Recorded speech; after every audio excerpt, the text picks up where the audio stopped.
صلاة الوتر أمرها عظيم، والنبي عليه الصلاة والسلام وصى بها وصية متكررة وحث عليها حثا متكررا،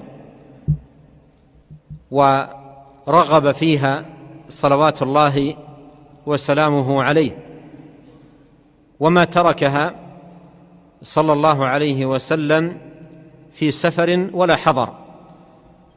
فينبغي على المسلم أن يعنى بهذه الصلاة، وأن يحرص حرصا تاما على المحافظة عليها، فإنها وصية الرسول صلوات الله وسلامه عليه، فينبغي أن يحافظ عليها.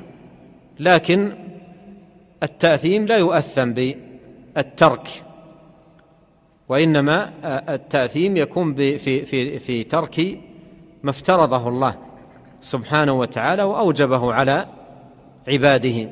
لكن ينبغي على المسلم أن يحرص حرصا عظيما، وهذه النوافل والرغائب لها فوائد عظيمة جدا على العبد، ومن أعظم ذلك أنها تجبر ما يكون منه من نقص في أدائه للفرض، ويكون بها كمال دينه وتمام إسلامه وتعبده لربه سبحانه وتعالى.